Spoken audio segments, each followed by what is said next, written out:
I want a space where I can be what I am, a politician, somebody who's interested in issues. I know if something's gone wrong in my constituency, people very quickly email me having found the blog online. It enables me to be chatty, get conversations going.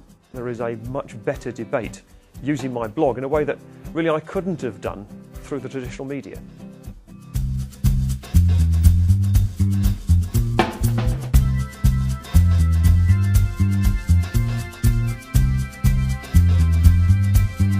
Blogging and the website of it is relatively new to me, but I'm very aware that I need to get up to speed with it.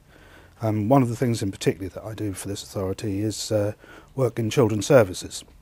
I need to communicate with young people, I need to know what they want. The council issues an awful lot of information, and I would hope that the blog would be capable of taking a link if I wanted to show anything that the council had on their website. What I have to do is sit down and get on with it, because a few minutes here and there is no good at this stage, because by the time I've got over that inbuilt techno fear, if you like, for using IT equipment, it's then time to go off to a meeting. Success would look like responses, whether for or against or controversial or in agreement. I don't really mind. It'll be a success for me if I can actually, within the time limits that I have, actually help more people, because at the end of the day that's why elected members become elected members. I shall be really disappointed, of course, if nobody visits it and nobody leaves me a message, so I'll end up writing to myself. The most important thing I would say to other bloggers is just enjoy it. You're not going to win the next general election by being the greatest blogger in the world, but you are going to contribute to an online debate and you are going to engage people in new ways, and have a bit of fun doing it. Don't be frightened by it, but don't let it take over your life as well. To begin with, it's really worth working with other bloggers. Now, whether they're in the same council as you or in your same party, and asking for feedback. And I think in the first month or two, that's really useful to get that sort of community and networking going, so that you're getting support in what you're doing. I think the key point for a new blogger is, first of all, to blog when you've got something to say. Don't let it become a chore, or I've got to blog even though I've nothing to say. When something interesting happens, knock a few sentences, a few paragraphs out. It doesn't need to be an essay. I think it's vitally important when you're doing a blog to put your personality into it, to use the words that you would normally use in conversation. Because to me it's more about a conversation than it is about a written document and a written statement of issues.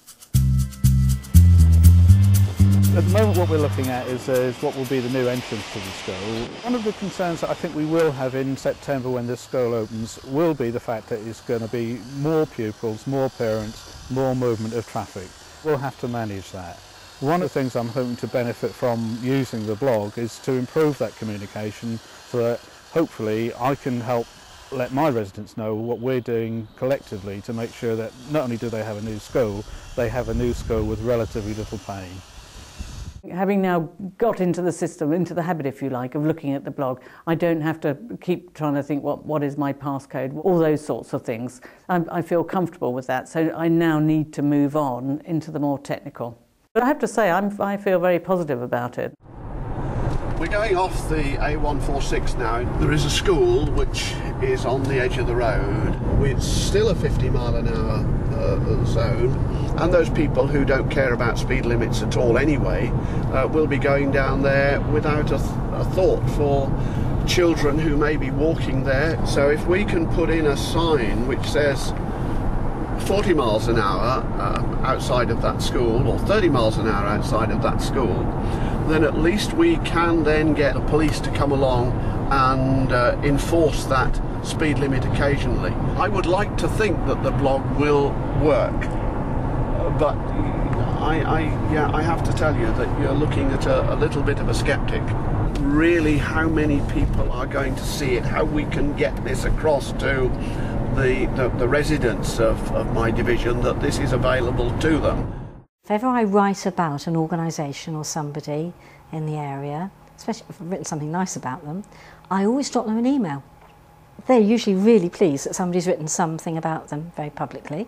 They then pass that on to their friends. You can very much increase your readership very quickly by doing that. I've had somebody from Hampshire County Council actually on the blog, and the comment was Norfolk County Council Highways Department ought to sort it. And I actually signposted one of the Norfolk County Council highways people to the site because he was wanting to send me information on the cycle track, which they want to include across that junction. I said, go and look at my blog and you'll see why that isn't the right place for having the cycle tracks. I wasn't sure whether I could do things locally on my blog, but actually locally we've run some quite innovative campaigns online and even recruited people to my party and certainly to community groups. And locally I've done everything from clean-up campaigns for companies that should know better to phone mask companies that have abused their planning rights. There's an issue in my ward about developers wanting to build on back gardens in a suburban context. I blogged about this particularly because I was concerned that the inspector, the planning inspector, was overturning our decisions locally. In fact, I had quite a little rant about it. It turned into a campaign and it's now moving towards changes in council policy and practice. So from that one blog, a whole campaign developed and some new approaches to solving the problem emerged, which wouldn't have done if I hadn't put it out there in the public domain. I started off with my own personal blog. So when we had the particular crisis with the flooding and then the water problems, it was fairly straightforward to then sort of put it out there on the internet and to start the blog going. As a local authority, we're accountable to our community, we're concerned about what they're going through.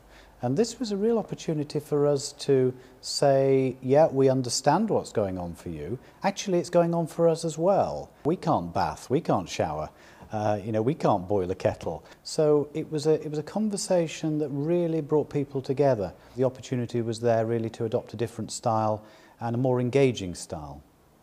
Very much more spontaneous, very much more graphic in the way that we used images. One of the ones that went massive was me getting tasered with the electronic stun gun. I thought it was very important that I demonstrated that this device is safe enough to use by having it used on me. It went worldwide. It went onto YouTube. It actually crashed our website because so many people wanted to watch it at the time. It caused a bit of controversy. I think the significant feeling inside the police service is that I'd gone mad. A significant feeling in the public was that I'd proved my case. The public support was overwhelming.